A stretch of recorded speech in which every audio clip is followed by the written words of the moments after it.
Hey there, I'm Julie. Let me lay this out straight, running a business ain't no cakewalk, but it's all I've known since Pop's passed. Dad was a self-made man, built a sports nutrition empire from the ground up. When he was gone, it fell to me and my big bro, Max, to keep the ship steady.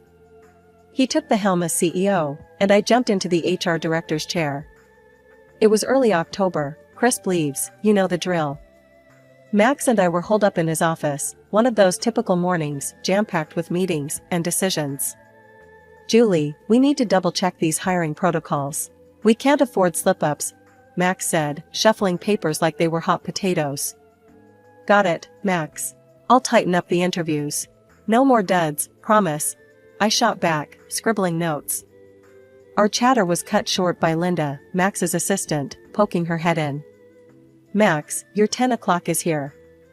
Max nodded. Thanks, Linda. Let's wrap this up, Julie. Remember, quality over quantity. That evening, unwinding was on the agenda, so I hit up a local bar with some pals. Little did I know, life had a curveball lined up. That's where I bumped into Jake. Sports journalist, flashy blogger type, always with a camera in hand. He had that cheeky grin, said he recognized me from some industry bash. You're Julie, right? The nutrition guru, he said, sidling up to the bar where I was perched. Guilty as charged. And you're Jake, the sports pundit who can't hold his liquor. I quipped, recalling his less than stellar performance at a recent event. Jake laughed, his ego intact. Fair shot. But let me make it up to you. Can I buy you a drink? I was about to brush him off, but curiosity got the better of me. Sure, why not? But keep it classy, no beer goggle specials. As the night wore on, Jake's charm wasn't just the booze talking. He was smart, knew his stuff. But I wasn't one to dive headfirst without checking the water. A few months later, things got serious, and Max, always the protective type, called me for a chat in his office, which looked more like a fortress with all its plush trappings. Julie, about Jake, Max started, no hellos, no how are yas. You sure about this guy? He's slicker than a wet driveway. I know, Max. But he's different. At least, he seems like it. I defended, knowing full well Max's meter for BS was off the charts. Max leaned in, his voice low. Just watch yourself. And for heaven's sake, get a prenup. Don't let him near the finances. Relax, big bro. It's under control. We'll sort the prenup. Jake wasn't thrilled about the prenup talk, thought it was a trust breaker. But too bad, it was non-negotiable. So, he signed. Grumbling, but signed all the same. Settling into married life with Jake felt like stepping onto a roller coaster that only went up, at first. Jake moved into my place, a sprawling house that Dad left me. It was more space than I ever needed, but soon enough, Jake made sure it felt like a celebrity hotspot. One lazy Saturday morning, I found Jake in the garden, setting up a tripod with his camera pointed at the house. He was framing the shot like he was directing a blockbuster. What's the big setup for, Jake? I asked, coffee in hand. Content day, babe. Gotta keep the feed fresh, he said without looking up. This backdrop is gold, makes for killer views. You mean my house? I frowned. Just make sure you don't tell everyone it's yours. Jake chuckled, patting me on the shoulder as if I'd told a good joke. Relax, Julie.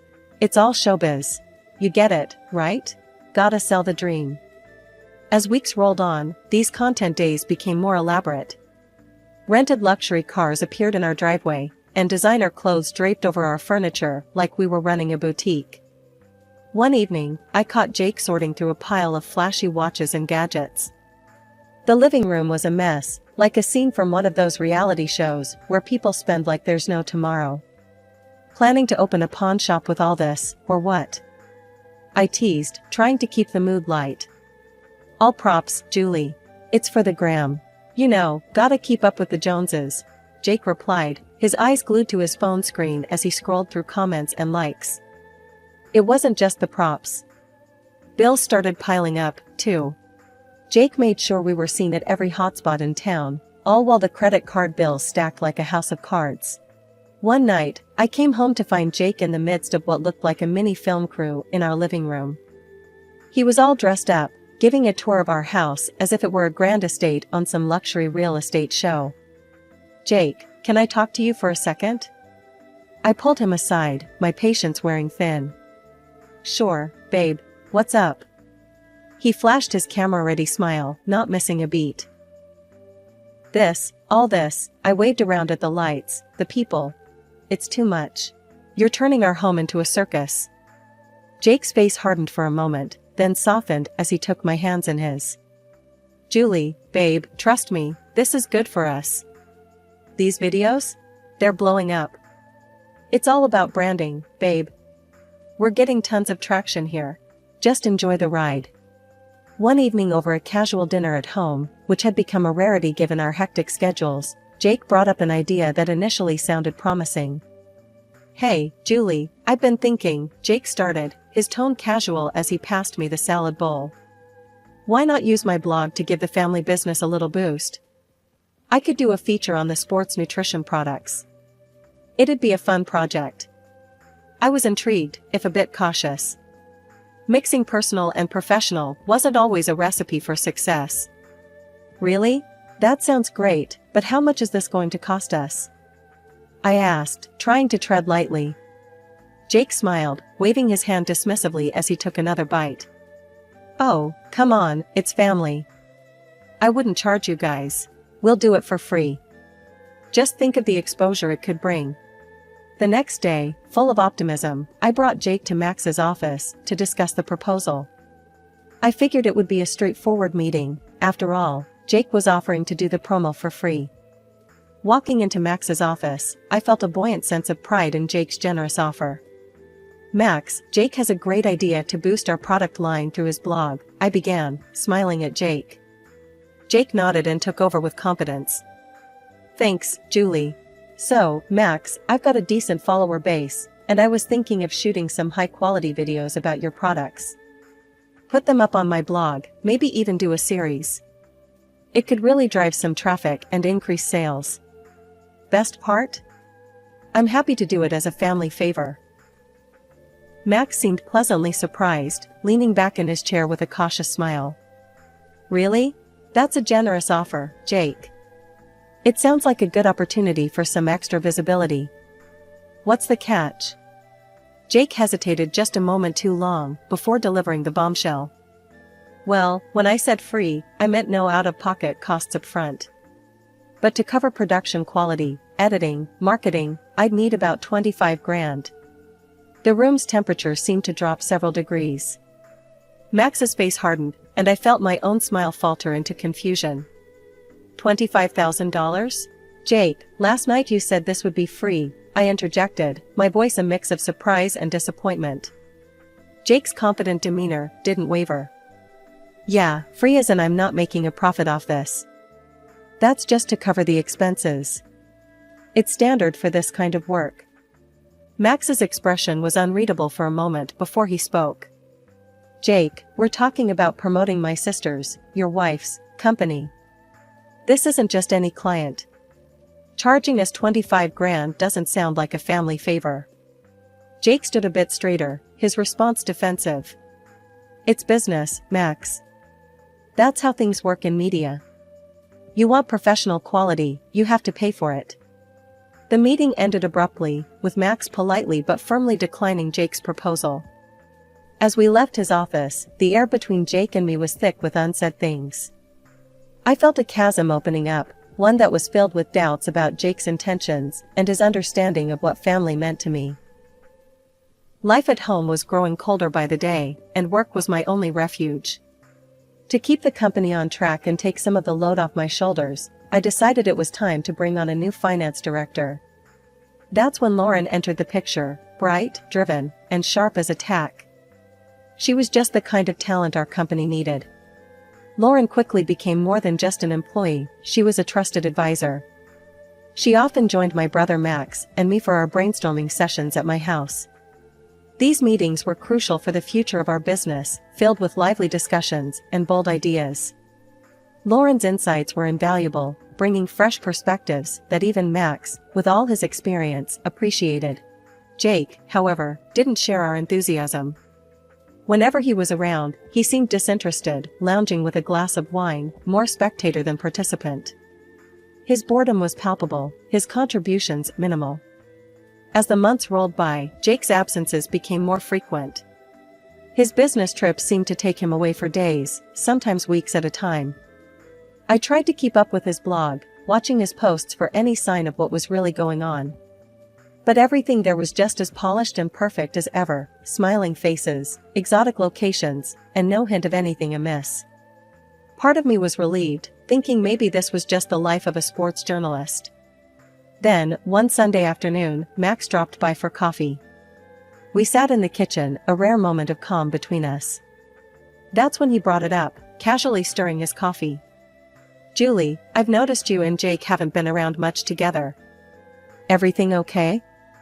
I bristled at his words, the spoon in my hand clinking louder against the mug than I intended.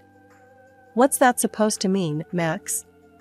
Just because we don't have dinners together every night? Jake's busy, I'm busy.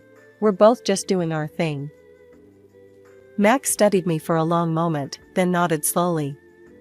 "Okay, Julie. Just remember, I'm here if you need to talk. About anything, okay?" His words, meant to comfort, only made the pit in my stomach grow. I nodded, forcing a smile. "Thanks, Max. I know. I'm fine, really." But as the days turned into weeks, and Jake's brief appearances at home became even rarer, I couldn't shake the unease that had settled over me. Was I just being paranoid? Or was there more to Jake's trips than meets the eye? One night, lying in bed alone, I couldn't sleep. My phone was in my hand before I knew it, scrolling through old messages and pictures of Jake and me. We looked happy, carefree. I missed that. I missed him. The night was supposed to be a celebration of our company's success. We had just hit a major profit milestone, and Max had gone all out for the party. The venue was decked with elegant decor, the buffet was lavish, and the air buzzed with the chatter of our proud team. As the evening wore on, the weight of my earlier decision to confront Jake loomed over me. He had been mingling, camera in hand, seemingly more interested in capturing the perfect shot than celebrating our achievement. Feeling a bit overwhelmed, I stepped out into the quieter foyer to catch my breath. That's when I saw him. Jake, not alone, tucked away behind a half-drawn curtain. My heart skipped as I thought to steal a moment with him, to maybe smooth over the growing rift between us. I moved closer, my steps silent on the plush carpet. But the closer I got, the clearer the conversation became.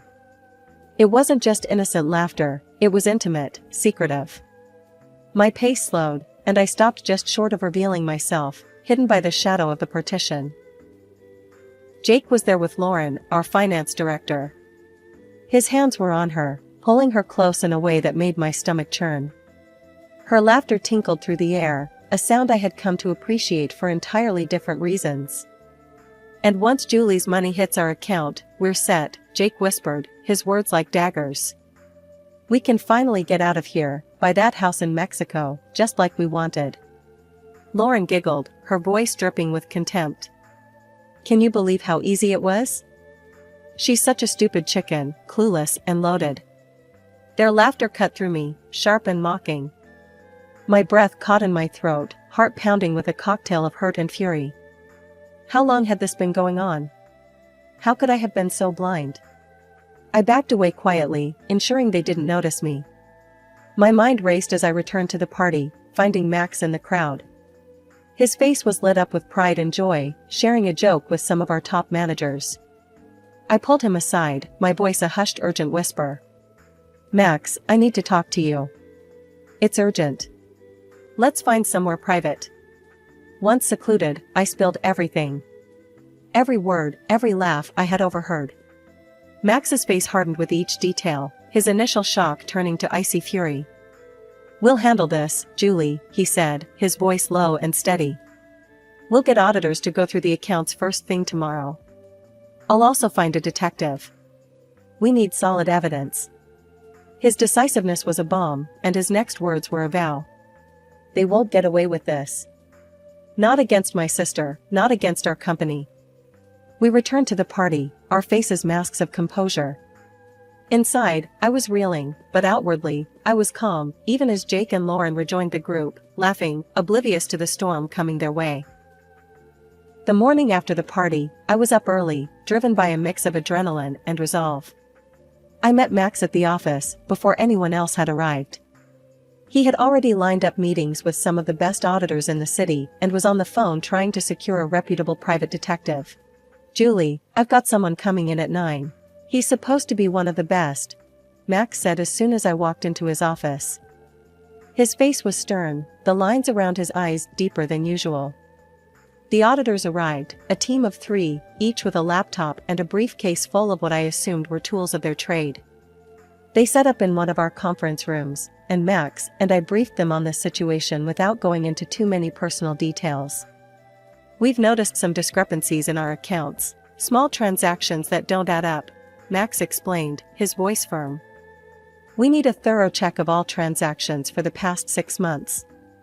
The lead auditor, a sharp-eyed woman named Janet, nodded. "We'll start with the bank statements, cross-reference them with your ledgers, and track every transaction. It might take a few days, but we'll find out where your money's been going." Later that afternoon, the private detective Max had hired came in. He was a middle-aged man named Carl, with a demeanor that was all business. "Mr. Marshall told me you're dealing with potential internal fraud," Carl said, settling into the chair in Max's office. "Yes, and possibly more than that," I said, meeting his gaze. "We think it's linked to a personal matter as well." Carl nodded, jotting down notes. "I'll need access to certain information, bank records, employee details, communications if possible. Anything that can help paint a clearer picture of what's been going on." As the days passed, the atmosphere in the office was tense. I continued to work, interact with staff, and even speak with Jake and Lauren, though every conversation felt like walking on glass shards. Finally, the auditors called us into the conference room to present their findings. The news was as bad as we feared. Janet laid it out for us. We found numerous irregular transactions, totaling just over $2 million. All directed to an account that, after some digging, appears to be in Mr. Jake Thompson's name. I sat there, numb, the finality of it all settling in my stomach like lead. But there was more. Carl had his report ready too. "I've been following Mr. Thompson and Ms. Lauren Aronson. They've been careful, but not careful enough. I've got photos of them together, receipts for a car he bought her, and jewelry.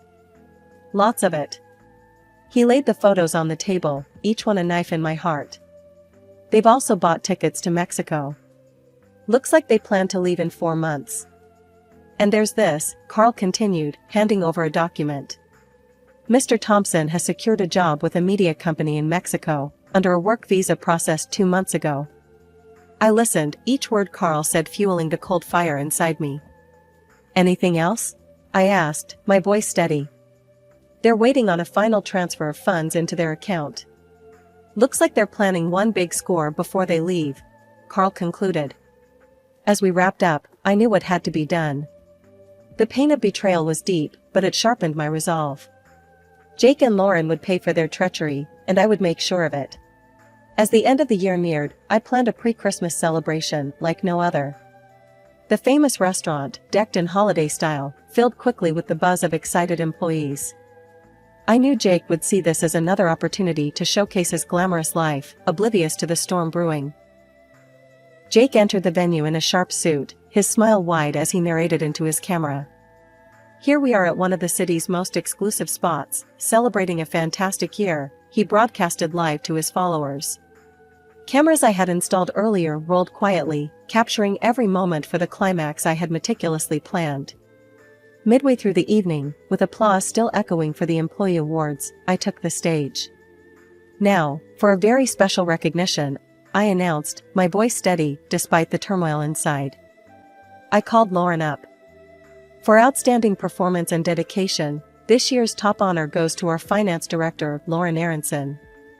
The applause was warm as she joined me on stage, a puzzled smile on her face as I handed her a beautifully wrapped box. Open this later, I whispered, and she nodded, stepping down with her prize. Finally, it was time for the grand finale. I called Jake up to the stage, my heart pounding against my ribs. And now, a special thanks to someone who has shared much of my life's journey, I began, my voice echoing across the room. The room quieted, all eyes on us. Jake beamed, soaking in the adoration, completely unaware. I handed him a similar box. Please, open this now. Confusion flickered across his face as he lifted the lid, his hands trembling slightly.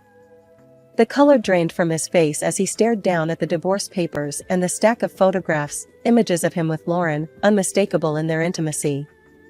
The silence was deafening. Jake's eyes met mine, and I could see the realization crashing down on him. His live feed was still running, broadcasting his disgrace for all to see. Now, I continued, turning to Lauren, who stood frozen near her seat. Would you please open your gift? With shaking hands, Lauren unwrapped her box to reveal receipts for the luxury car Jake had bought her, and the damning account statements of the stolen money. Murmurs filled the room as the evidence displayed on a large screen behind me. I loved a man I thought I knew, I addressed the crowd, my voice breaking the stunned silence. But he, along with our finance director, plotted to steal not just money from our company, but also our trust and future. Jake's voice cracked as he grabbed the microphone. It was all her idea. She seduced me into this mess, he blurted, pointing a trembling finger at Lauren. Lauren's face contorted with rage as she stormed the stage. You liar! You promised me a life together. She slapped him, the sound echoing, as the crowd gasped. Max stepped forward, placing a firm hand on my shoulder. The police are on their way.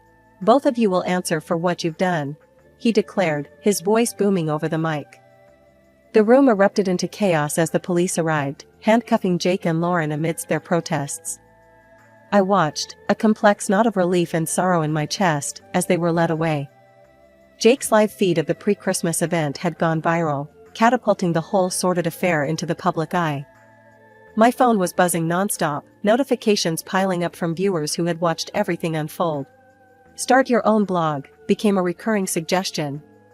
I chuckled at that, me, a blogger? As the dust settled, the legal ramifications kicked in full force.